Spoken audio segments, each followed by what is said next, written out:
Okay, let's begin our example with 2x plus 3x. Number 1 rule, kailangan mong malaman na ma-add lamang yung polynomials if magkapareho yung kanilang variables. So, yung tinatawag sa kanila ay similar terms.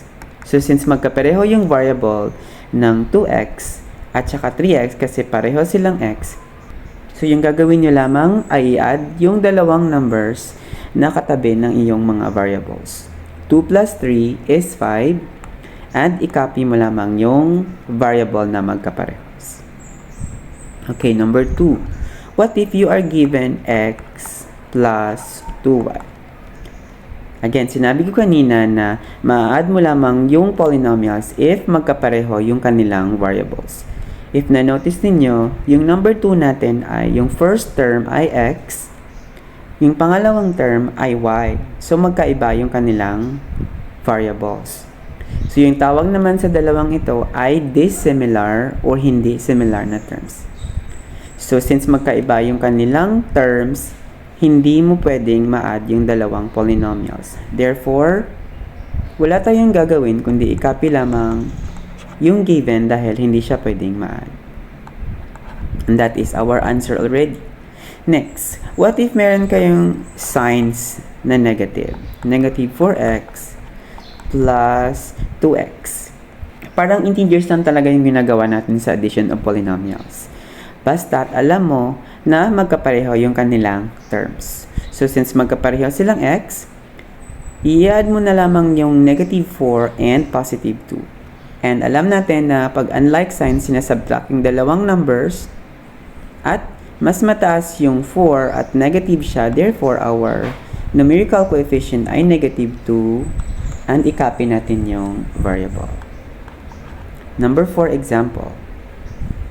Lagyan natin yung dalawang negative na ina-add. Negative 2b plus the negative 6b. Similar terms? Yes, dahil magkapareho yung kanilang letter or variable na b. So, pwede mo nang i-copy kagad yun. And negative 2 plus negative 6 is negative 8. Okay, let's go to example number 5. So, let's say meron tayong 6m plus negative 10m. Try nyo i-pause ang video and check later kung makukuha nyo yung tamang sagot. Okay, kung tapos ka na, so let's continue. Again, similar yung terms kasi magkaparehong merong m. So, yung gawin na lang natin is positive 6 plus negative 10 is negative 4 and then copy yung m. And that is our answer.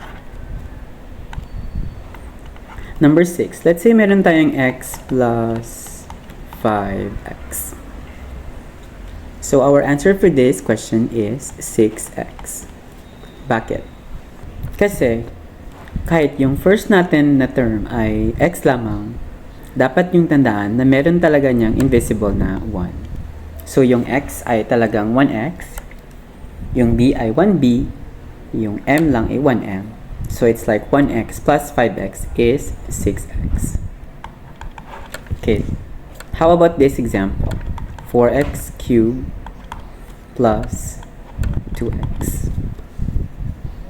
If you have noticed, x yung first term, x din yung second term.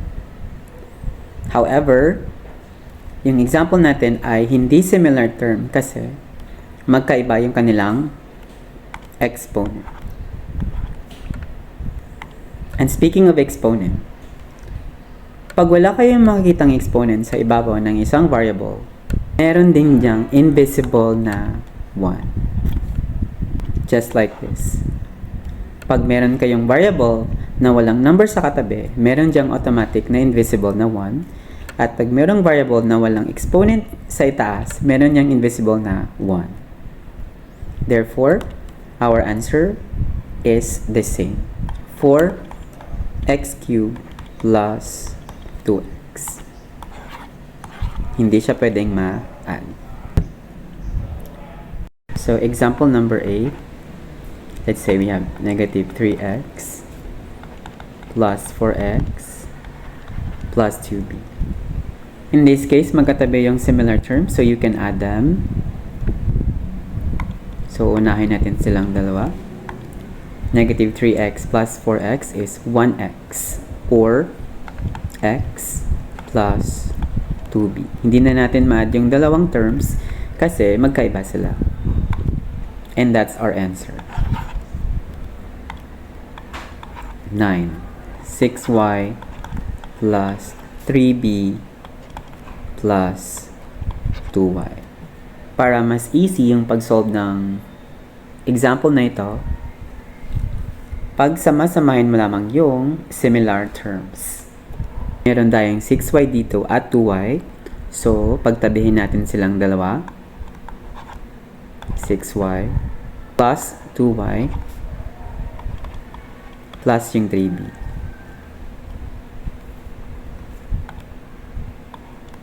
So, yung sagot ng 6y plus 2y is 8y, and then yung plus 3b. And yan ang ating sagot. Example number 10. Negative 4b plus 6x plus 2b. So, you can rearrange yung similar terms. So, pag sama-samahin mo lamang yung magkapareho yung variables. Negative 4b plus, kasama si plus kasi sa 2b yan, plus the 6x. Put an arrow, and negative 4b plus 2b is negative 2b plus the 6x. And that is our answer. Let's have an example na merong exponent. Say we have 3x squared plus 2x plus 5x squared plus x. Again, as you will see, x ang lahat ng variables na makikita mo sa example na ito. However, hindi sila lahat similar kasi merong dalawang x na merong exponent na 2. Therefore, yung similar terms lamang na pwede nating ma-combine or ma-add ay yung first term at saka yung third term, dahil sa 2 yung kanilang exponents, at yung 2x tsaka yung x. So first step, rearrange mo muna. 3x squared, katabi niya si 5x squared, plus yung 2x plus x. Now let's solve. I-add natin itong dalawa at itong dalawa din. So, 3x squared plus 5x squared is 8x squared. Positive 2x plus x is positive 3x. 2x cubed plus 4x plus 5x cubed. So, yung similar terms lang yung first and last term. So, mental math, 2 plus 5 is 7x cubed plus 4x. Negative 6x cubed plus 2b plus 4x cubed